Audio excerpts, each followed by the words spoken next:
हाँ जी, तो सबसे पहले तो आप सभी का स्वागत है एक नए एपिसोड में और मैं उम्मीद करता हूँ कि आप सभी की दिवाली बहुत अच्छी रही होगी जिस तरीके से हमारी थी और होप करता हूँ कि आप सब हेल्दी होंगे और अच्छे से मनाया होगा। क्रिकेट की दुनिया में बहुत कुछ हो गया है और बहुत टाइम के बाद आ रहा हूँ तो बातें करने को भी बहुत है क्योंकि लास्ट टेस्ट मैच कवर किया था हमने, वो भी हमने लास्ट डे कवर नहीं किया था जब इंडिया हारी थी, तब हमने कवर नहीं किया था। उस लास्ट डे पे बात करने को वैसे भी कुछ नहीं था, मैं हर कुछ बोल चुका था और जिस तरीके से शुभमन गिल ने उस दिन खेला था वो अच्छा खेल रहा था, लेकिन जैसे ही डिफेंसिव क्रिकेट खेलने की कोशिश की उसके बाद वो आउट होके चले गए। तो कुछ चीजें थी जो कि एज यूजुअल थी जिनके ऊपर मैं बात कर चुका था, उस पर बात करने का मन नहीं हुआ। और उसी बीच बीसीसीआई वालों ने इतनी बेहतरीन टाइमिंग रखी आईपीएल के रिटेंशन को अनाउंस करने की कि हम दिवाली मनाएं या रिटेंशन पे ध्यान दें, ये सवाल था। तो डिसाइड ये हुआ कि दिवाली प्रायोरिटी है ना, पटाखे फोड़ने ज्यादा इंपॉर्टेंट है ये आईपीएल रिटेंशन वगैरह से। तो उस पे हमने खूब ध्यान दिया और ध्यान देने के बाद अब हम लौट आए हैं और अब आके बात करेंगे कि आईपीएल रिटेंशन में हुआ क्या एक्चुअली में।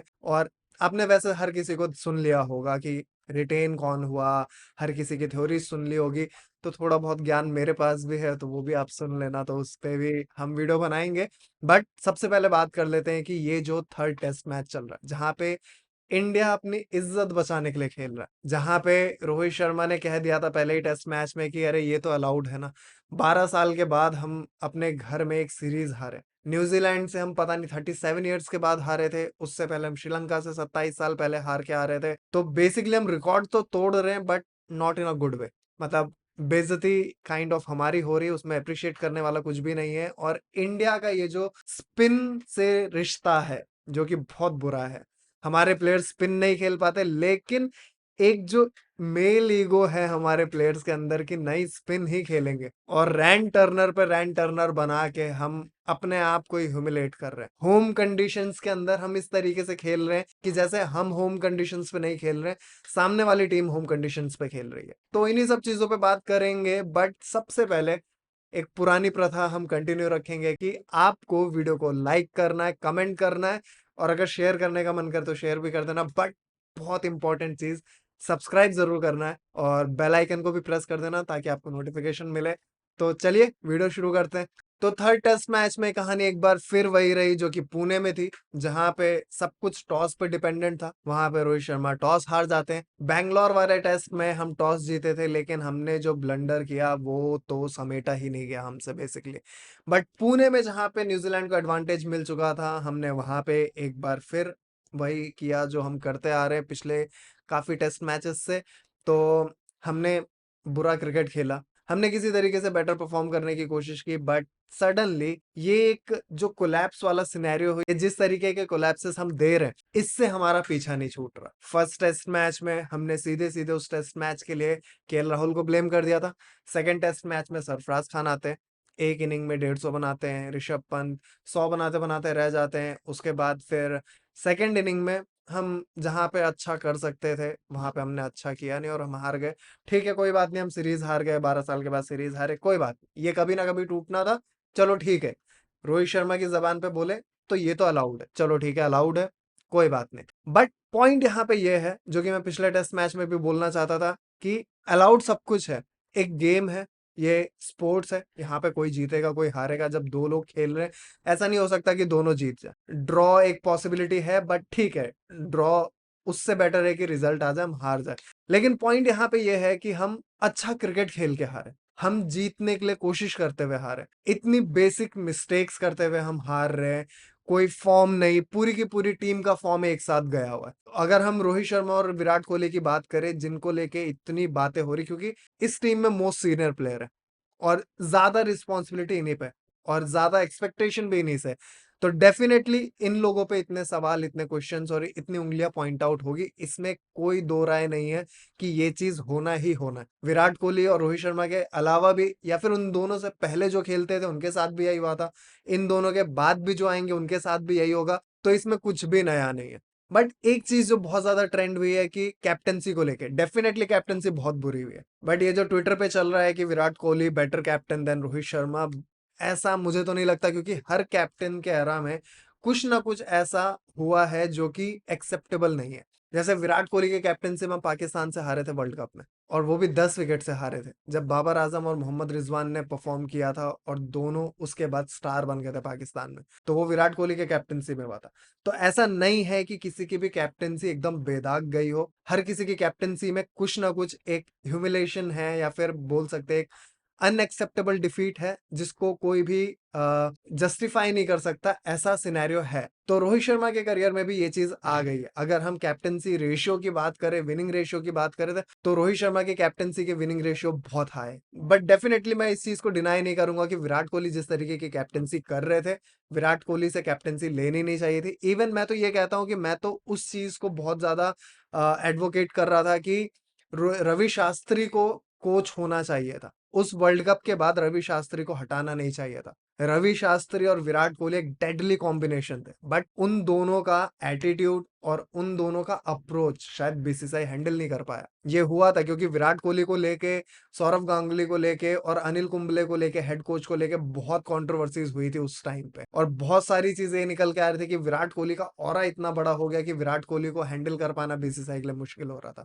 तो बहुत भसड़ हुआ था उस टाइम पे, और उन चीजों को लेके भी बहुत केओस क्रिएट हुआ था। बट अभी इस मोमेंट की अगर बात करें, तो एक सीरीज हारना और कैप्टन चेंज कर दो, ये इस चीज को मैं कभी भी जस्टिफाई नहीं कर सकता। मतलब ऐसा नहीं है कि मैं रोहित शर्मा का फैन हूं तो इसलिए मैं अभी ऐसी बात कर रहा हूं, बट अगर विराट कोहली भी होता या फिर कोई और कैप्टन भी होता, सपोज कि शुभमन गिल ही होता, तो भी मैं ये चीज नहीं बोलता कि कैप्टन चेंज कर दो। तो पॉइंट यहाँ पे ये है कि यस, कैप्टनसी बहुत बुरी हुई है। जिस तरीके से सिंगल्स लीक हो रहे हैं, long on long off mid on, ये जिस तरीके से फील्ड प्लेसमेंट हो रही है, किसी के भी समझ नहीं आ रही। मतलब ये बहुत रेयर होता है कि मैं आकाश चोपड़ा और या फिर जो भी हिंदी कमेंट्री में कमेंट्री कर रहे हैं, इन लोगों से मैं रिलेट करूं। बट इस पॉइंट में शायद इंडिया में कोई हो जो इस टाइम पे रिलेट ना कर रहा हो। और ये जो हमारे हिंदी कमेंटेटर्स है, ये इतने बड़े पनौती है। आज रविंद्र जडेजा बैटिंग कर रहे थे, तब आकाश चोपड़ा ने कहा था कि सरफराज खान को कैमरामैन ने दिखाया, तो वो ये कहता है कि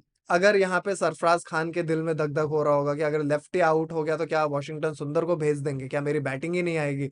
और तुरंत रविंद्र जडेजा आउट हो गया, लेफ्टी आउट हो गया। तो इनके मुंह में जो पनौती फैली हुई है, और ये जो इंडियन टीम को लगा देते हैं ये अपनी कमेंट्री से, यार इसको ना सही करने की जरूरत है। क्योंकि इन दोनों के बीच में कमेंट्री पैनल में, सुनो, हमारे कमेंट्री पैनल में हिंदी वाली जो कमेंट्री होती है उसमें आकाश चोपड़ा है और एक है शबा करीम करके।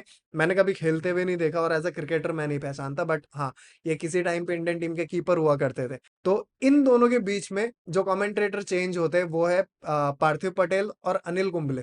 पार्थिव पटेल और अनिल कुंबले ये दोनों क्रिकेट की बात करते हैं। इन दोनों को सुनने में भी मजा आता है। अनिल कुंबले को तो स्पेशली सुनने में मजा आता है क्योंकि एक साउथ इंडियन होके वो जिस तरीके से हिंदी बोलने की कोशिश करते हैं, जो टूटी फूटी हिंदी और कभी कभी तो बहुत शुद्ध हिंदी निकल जाती है, तो उनको सुनने में जो मजा आता है वो एक अलग चीज है। पार्थिव पटेल क्रिकेट पे बात करते हैं और डिटेल्स में बात करते हैं, तो वो सुनने में मजा आता है। बट आकाश चोपड़ा और ये शबा करीम, इन ये दोनों जितना ऑफ टॉपिक बात कर रहे होते हैं, मतलब कभी कभी तो आपको ऐसा लग जाएगा, अगर आप मैच नहीं देख रहे हो और आप कमेंट्री सुन रहे हो, तो कभी कभी आपको ऐसा लगेगा क्या मैं मतलब मास्टर शेफ चला के आ गया हूँ क्या, ये लोग खाने की भी बात करने लगते हैं। तो वो बहुत स्ट्रेंज है। और जिस तरीके से दोनों पनौती मारते हैं, शबा करीम ने भी बोला था ये, ऋषभ पंत को लेके बोला था या नहीं, यशस्वी जायसवाल को लेके बोला था फर्स्ट डे पे, जब दिन खत्म होने वाला था। शबा करीम ने कहा था यशस्वी जायसवाल को सुनना पड़ेगा, अभी इस तरीके से नहीं खेल सकते, ऐसे अटैक नहीं कर सकते, दिन खत्म हो रहा है, रुकना पड़ेगा, और यशस्वी जायसवाल आउट होके चलेगा। अब ये बहुत स्ट्रेंज है। कमेंट्री पैनल में होके इस तरीके की बातें करना ठीक है, आप जिस एरा में खेलते थे वो एरा अलग था, बट अभी इस टाइम का क्रिकेट अलग है। और जिस तरीके से ये सीरीज जा रही है, हमारे इंडियन बैटर्स कभी भी कंफर्टेबल नहीं लगे। वो ऐसे लगे ही नहीं कि वो चेतेश्वर पुजारा की तरह 150 बॉल खेल जाए। और मैं तो ये कहता हूं कि इन्हें ऐसा बनने की भी जरूरत नहीं है। जितने भी बॉल खेल रहे हैं उसको यूटिलाइज करने की कोशिश करो, जैसे आज ग्लेन फिलिप ने किया। 12 बॉल पे कुछ 26-28 रन बना के गया, वो T20 खेल के गया। उसके वो 26-28 रन भी बहुत इंपॉर्टेंट हो जाएंगे कल के दिन के लिए, क्योंकि जिस तरीके से पिच बिहेव कर रही है, ये जो लीड न्यूजीलैंड ने अभी दी है 145 या 144 रन की अभी से है, इसमें ये 26 से 28 रन का कंट्रीब्यूशन भी बहुत ज्यादा है। और वानखेड़े पे फोर्थ इनिंग में जो हाईएस्ट टोटल चेज हुआ है वो 163 का है। तो न्यूजीलैंड अभी सिर्फ 20-25 रन दूर है और एक विकेट इनका बाकी है। जडेजा फाइफर लेने वाले एक और, बट मुझे ऐसा लगता है कि अप्रोच इसी तरीके से होना चाहिए कि जितने भी बॉल मिले उसको प्रॉपर यूटिलाइज कर, रोकने की कोशिश ना करे। यशस्वी जायसवाल तो खासकर, जब उस तरीके के डिफेंस हमने कभी डेवलप ही नहीं किया तो उस कैरेक्टर को शो करने की जरूरत नहीं है। जिस तरीके से रोहित शर्मा आउट होके चले गए थे वो तो अब एक नेशनल कंसर्न बन रखा है, क्योंकि वो सेम तरीके की बॉल्स पे सेम तरीके के शॉट्स पे आउट होने शुरू हुए और ये अब एक कंसर्निंग चीज है। विराट कोहली की अगर बात करें फर्स्ट डे के खत्म होने में, क्या वो एक रन विराट कोहली के विकेट से ज्यादा था? हम टेस्ट मैच खेल रहे हैं, विराट कोहली से बेटर ये कौन समझेगा? और अगर कैप्टेंसी की जो लोग बात कर रहे हैं कि विराट कोहली को कैप्टन बना देना चाहिए, टीम इंडिया ऐसा खेलेगी वैसा खेलेगी, तो क्या विराट कोहली जब कैप्टन बनेंगे तभी परफॉर्म करेंगे? Virat Kohli as a batter किस दिन का वेट कर रहे हैं? जिस तरीके से इस सीरीज में विराट कोहली के डिसमिसल्स है वो इतने क्वेश्चनेबल हैं, फुल टॉस पे आउट होना, रन आउट होना, और ये रन आउट जो एक कंसर्न हो रखा है, ऋषभ पंत का रन आउट हुआ था, सरफराज और ऋषभ पंत के बीच में जो मिसअंडरस्टैंडिंग हुई थी, विराट कोहली और ऋषभ पंत के बीच में जो मिसअंडरस्टैंडिंग हुई थी, केएल राहुल और ऋषभ पंत के बीच में जिस तरीके की मिसअंडरस्टैंडिंग हुई थी, और कानपुर वाले टेस्ट में हुई थी विराट कोहली और ऋषभ पंत को लेके, ये जितनी मिसअंडरस्टैंडिंग चल रही है इसके लिए क्या करना चाहिए इंडिया टीम को? ये भी तो एक कंसर्न है, इसके बारे में भी तो बातें होनी चाहिए। और पॉइंट यहाँ पे ये है कि विराट कोहली और रोहित शर्मा ये जो हमारे बेस्ट प्लेयर है, मतलब जिनको गोट बोल रहे हैं हम इस एरा के, इनकी इस तरीके की परफॉर्मेंस कब तक अलाउड है? कब तक हम डिफेंड कर सकते हैं? Being a Rohit Sharma fan, मैं कब तक रोहित शर्मा को डिफेंड कर सकता हूँ? या फिर कोई विराट कोहली का फैन है, या फिर इन जनरल दोनों के अगर फैन है, तो कब तक हम डिफेंड कर सकते हैं या फिर हम जस्टिफाई कर सकते हैं, या फिर कब तक रोहित शर्मा और विराट कोहली जस्टिफाई कर सकते हैं जिस तरीके से वो खेल रहे हैं? क्योंकि सीनियोरिटी की बेसिस पे अगर देखें, बीइंग अ सीनियर, उनको टीम के स्कोर में कंट्रीब्यूट करना पड़ेगा। रोहित शर्मा की कैप्टेंसी बुरी जा रही है जिस वजह से बाकी चीजों पे इम्पैक्ट पड़ रहा है। और विराट कोहली, मुझे नहीं पता विराट कोहली के साथ क्या हो रहा है, क्योंकि फुल टॉस पे डिसमिस होना, रन आउट होना इस तरीके से, ये तो समझ में ही नहीं आया। जिस तरीके से पुणे वाले टेस्ट मैच में आने के बाद जिस तरीके से खेल रहे थे हम, कि हमें दिन खत्म होने वाला है तो हम रन ही नहीं बनाएंगे, मतलब समझ में ही नहीं आया वो चीज। विराट कोहली भी आउट होके चले गए, विराट कोहली ने भी अच्छा वाला 70 रन बना रखा था, दिन खत्म होने वाला था, बॉल को डिफेंड करने के चक्कर में आउट हुए। उससे पहले वो वहां पे डबल भाग गए थे जहां पे सिंगल लेके आराम से साइड में खड़े हो सकते थे, बट नहीं। तो ये कुछ कंसर्न्स हैं जो कि इंडिया टीम को देखना पड़ेगा।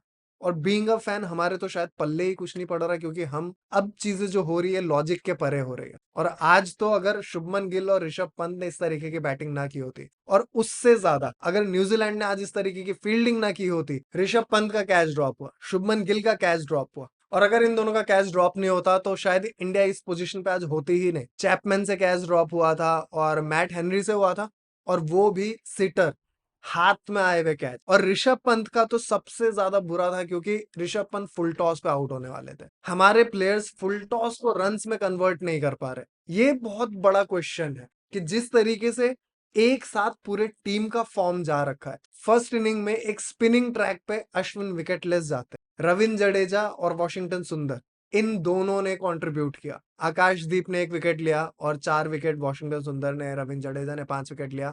आज का दिन अच्छा रहा, आज का दिन हमारे बॉलर्स ने हर किसी ने विकेट लिया। आकाशदीप ने टॉम लेथम को बहुत बेहतरीन बोल्ड मारा, और उसके बाद अश्विन ने जिस तरीके से रचिन रविंद्र को आउट किया, रचिन रविंद्र भी एक अच्छी इनिंग देने के बाद पुणे में ज्यादा कुछ नहीं कर पाए, और इस टेस्ट मैच में तो, थर्ड टेस्ट मैच में तो दोनों इनिंग में 4-4 रन पे आउट हो गए। और आज जिस तरीके से बल्ला बल्ला फेंक दिया था, ये तो बहुत कंसर्निंग था। बट जडेजा जिस फॉर्म में आ रखे, जडेजा ने हमारे कप्तान साहब से ये बोला था कि पवेलियन एंड से बॉलिंग कराओ, क्योंकि वहां से ज्यादा स्पिन मिल रहा है। एक ड्रेसिंग रूम एंड है शायद से, और एक पवेलियन एंड है, और ड्रेसिंग रूम वाले से उतनी मदद नहीं मिल रही, बट पवेलियन एंड से रविंद्र जडेजा को बहुत मदद मिल रही। लेकिन हमारे कप्तान साहब ने जडेजा को 1 घंटे के बाद उस एंड से बॉलिंग दी थी। उसके बाद लगातार 2 ओवर में 2 विकेट आते हैं, और 2 मेजर विकेट आते हैं। एक डैरल मिचेल का था और एक टॉम ब्लंडल का था, और रविंद्र जडेजा जिस तरीके से बोल्ड मार रहे, कमाल। बट थोड़ी गलती हमारी बॉलर्स की भी है। अगर हम फील्डिंग की बात करते हैं, long on long off mid on की बात करते हैं, तो हमारे बॉलर्स भी मांग सकते हैं फील्ड, सारी गलती कप्तान की नहीं है। बट जिस तरीके से ये फील्डिंग हो रही है, फील्ड प्लेसमेंट्स को लेके तो किसी को भी कुछ भी समझ नहीं आ रहा, but it is what it is. अब पॉइंट यहाँ पे ये है कि हम होम कंडीशंस में खेल रहे हैं और हम इज्जत बचाने के लिए खेल रहे हैं, और डैरल मिचेल या फिर न्यूजीलैंड की पूरी टीम जो कि गर्मी से लड़ रही है, उसके बाद भी परफॉर्म करके जा रही है। डैरल मिचेल जो कि डिहाइड्रेट हो रखा था, जो सिंगल नहीं ले पा रहा था, उसके लिए हमने लॉन्ग ऑन लॉन्ग ऑफ सब पीछे कर रखे थे और मन चाहे तरीके से वो सिंगल ले रहा था, वो स्ट्राइक रोटेट कर ले रहा था। हमने एक बार भी टेस्ट मैच की जो फील्डिंग होती है, अगर कोई टॉप ऑर्डर का भी बैट्समैन आउट होके जाता तो हमारी टीम ने ये नहीं किया कि उसको घेर दिया हो फील्डर से, सिली पॉइंट, गली या फिर वो ले रखे हो, स्लिप्स ले रखे हो। लेकिन ऑन द अदर हैंड जब हमारे बैटर्स बैटिंग करने जाते हैं, विराट कोहली के सामने भी 5 फील्डर खड़े होते हैं, 2 स्लिप में, 1 सिली पॉइंट, गली, इस तरीके से फील्डिंग लगा रहे न्यूजीलैंड वाले। वो प्लेयर के स्टेटस को नहीं देख रहे, वो प्लेयर को नहीं देख रहे, वो सिचुएशन को देख रहे। बट हमारी टीम प्लेयर को देख रही, सिचुएशन को नहीं देख रही। कोई आउट भी हो गया तो हम सिली पॉइंट नहीं लेंगे, हम लॉन्ग ऑन लॉन्ग ऑफ को आगे नहीं लेके आएंगे, ये बहुत स्ट्रेंज है। और हम उन प्लेयर्स से हार रहे हैं। न्यूजीलैंड की अगर हम बात करें तो इस टेस्ट मैच की अगर हम बात करें तो 2 इनिंग में विल यंग ने 2 50s मारी है, जिसके करियर में एक भी 100 नहीं है, जो कि इतना नाम भी नहीं है कि अगर न्यूजीलैंड की टीम अगर कहीं भी खेलने जाती है तो कोई भी ये सोचे कि विल यंग ऐसा प्लेयर है जिससे दूसरी टीम को खतरा है। हमारी टीम को तो उन लोगों से खतरा है जो कि किसी और के लिए खतरा नहीं है। सैंटनर जिसने कभी 10 विकेट नहीं लिए, कभी फाइफर नहीं लिए थे, उसको हमने 14 विकेट दिए थे। ये एजाज पटेल जिसने अपने होम कंट्री में न्यूजीलैंड में एक भी विकेट नहीं लिया है, वो यहाँ पे 10 विकेट लेता है, आज भी एक फाइफर लेके गया। अभी इंडिया की बैटिंग आने बाकी है, क्या पता सेकंड इनिंग में एक और फाइफर ले ले, एक और बार 10 विकेट लेके जाए। हम उन प्लेयर्स से हार रहे जो कि न्यूजीलैंड की टीम में, मतलब ऐसा जो रेगुलरिटी की अगर हम बात करते हैं वो रेगुलर है ही नहीं। हम उन लोगों से हार रहे हैं। हम पूरी की पूरी न्यूजीलैंड टीम से नहीं हार रहे, हम तो एक एक प्लेयर से हार जा रहे हैं हर इनिंग में। इस तरीके से हम खेल रहे हैं, ये बहुत डिसअपॉइंटिंग और ये बहुत कंसर्निंग भी है हमारे क्रिकेट के लिए। बट अब यहाँ से जिस तरीके से हमें 144 145 रन की लीड मिली है, ये इजी होना चाहिए। इजी तो नहीं है, इजी गलत वर्ड होगा, बट ये पॉसिबल होना चाहिए। लेकिन जिस तरीके का परफॉर्मेंस है, जिस तरीके की फॉर्म से हमारी टीम गुजर रही है, मुझे नहीं लगता कि किसी को भी कॉन्फिडेंस है या फिर कोई भी ये बोल रहा होगा कि यहाँ से इंडिया तो जीत ही जाएगी। जिस तरीके के कोलैप्सेस हमने बैक टू बैक मैचेस में देखे हैं, अभी कितने, 2 2 4 1 5 इनिंग हो चुकी है इंडिया की इस सीरीज में। इसमें एक भी प्लेयर ऐसा नहीं है जिस पे हम ट्रस्ट कर सके। ऋषभ पंत वो प्लेयर निकल के आया है जिसपे हम ट्रस्ट कर सकते हैं, लेकिन ऋषभ पंत का कैरेक्टर और खेलने का स्टाइल इस तरीके का है कि उस पे हम कभी ट्रस्ट नहीं कर सकते, क्योंकि ऋषभ पंत एक मोमेंट पे ऐसा लगेगा कि शायद कुछ भी नहीं हो रहा है, कोई भी चीज उन्हें दिक्कत नहीं दे रही, और सडनली वो इस तरीके से आउट होके चले जाएंगे जो कि किसी को समझ में ही नहीं आया। तो ऋषभ पंत पे उस तरीके का ट्रस्ट नहीं कर सकते। यशस्वी जायसवाल पे हम ट्रस्ट कर सकते हैं, लेकिन ये पहली सीरीज गई है जहां पे यशस्वी जायसवाल के मतलब रन 50s में कन्वर्ट नहीं हुए, तो कंसर्निंग है इंडिया के लिए चीजें। लेकिन शुभमन गिल ने जिस तरीके का इंप्रूवमेंट दिखाया है इस टेस्ट मैच में पर्टिकुलरली, क्योंकि शुभमन गिल जिस तरीके से स्ट्रगल कर रहे थे और सेकंड टेस्ट मैच के सेकंड इनिंग में जिस तरीके से आके शुभमन गिल ने खेलने की कोशिश की थी, जब जब वो अटैक कर रहे थे तब तब न्यूजीलैंड की टीम उनके सामने हल्की लगी और शुभमन गिल एक कंफर्टेबल पोजीशन में लगे। लेकिन टी के बाद जैसे ही आके उन्होंने डिफेंड करना चालू करा, उन्हीं पे प्रेशर बन गया और वही आउट होके चले गए। और आज भी कुछ इस तरीके का ही रहा कि लंच के बाद आए, उसके बाद जिस तरीके का फ्लो बना हुआ था वो फ्लो टूटा, और उसके बाद जो एक फाइट बैक वाली चीज होती वो चीज हुई नहीं। रविंद्र जडेजा आउट होके गए, उसके बाद शुभमन गिल भी आउट होके गए। ये वाली चीजें थोड़ी सी कंसर्निंग है कि जो हम समझ नहीं पा रहे कि हमारे लिए काम क्या कर रहा है। जब जब इंडिया अटैक कर रहा है, न्यूजीलैंड बहुत ज्यादा बैकफुट पे, क्योंकि न्यूजीलैंड को नहीं समझ में आ रहा कि उनको करना क्या है। और वो इस तरीके के क्वालिटी स्पिनर्स नहीं है कि वो इंडिया को मतलब इंडिया में परेशान कर सके, लेकिन हम उनको इतना महान बना दे रहे हैं जो कि बहुत क्वेश्चनेबल है। सैंटनर पे इस तरीके से आउट होना, एजाज पटेल को इस तरीके से अपना टप्पा पकड़ने देना, बिल्कुल भी डिस्टर्ब नहीं करना, स्टेप आउट नहीं करना, स्वीप्स नहीं लगाना, रिवर्स स्वीप खेलने पे यशस्वी जायसवाल के आउट होने पे इतना क्रिटिसाइज करा को हमारे कमेंटेटर्स ने कि उस शॉट की जरूरत क्या थी। उस शॉट की बिल्कुल जरूरत थी। मॉडर्न डे क्रिकेट में अगर हम स्पिन नहीं खेल पा रहे तो हमें कुछ चीजें डेवलप करनी होगी। डैरल मिचेल और विल यंग को इतना अप्रिशिएट किया है कि स्वीप और रिवर्स स्वीप मार रहे, हमारे प्लेयर्स अगर वही अटेम्प्ट कर रहे, अपने स्किल को पॉलिश करके या फिर बेटर परफॉर्म करने की कोशिश कर रहे, तो उन्हें अप्रिशिएट नहीं करेंगे हम। मैं तो नहीं क्रिटिसाइज कर सकता कि यशस्वी जायसवाल रिवर्स स्वीप मारते हुए आउट हुए, वो शॉट होना ही चाहिए। हमारे टीम के और प्लेयर्स को वो शॉट खेलना चाहिए। पॉइंट यहाँ पे ये है कि इस पूरे सीरीज में हमारी टीम हमेशा ही बैकफुट पे खेली है। हम हमारे प्लान ए को कभी फॉलो ही नहीं कर पाए, हम हमेशा प्लान बी पे ही रहे।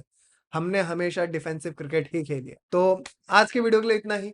लेट्स सी कल के दिन इंडिया क्या करता है, और होपफुली इंडिया को यहाँ से जीत जाना चाहिए, लेकिन वो कॉन्फिडेंस मिसिंग है। तो आज के वीडियो के लिए इतना ही। अब जाने से पहले मैं आप सभी को एक ही मैसेज के साथ छोड़ के जाना चाहूँगा कि हमारे आस-पास बहुत से ऐसे जानवर हैं जिनको हमारी ज़रूरत है। तो अगर वो आपके घर के आस-पास या आपके आस-पास आते हैं तो प्लीज़ उन्हें भगाएँ नहीं, और हो सके तो उन्हें थोड़ा-सा खाना, थोड़ा-सा पानी, थोड़ा-सा प्यार दें, इससे उनकी बहुत हेल्प होती है। तो वीडियो अच्छा लगा हो तो वीडियो को लाइक कर दें, कमेंट करें और चैनल को सब्सक्राइब ज़रूर करें। अब हम मिलेंगे नेक्स्ट वीडियो में, तब तक के लिए bye, take care, peace out.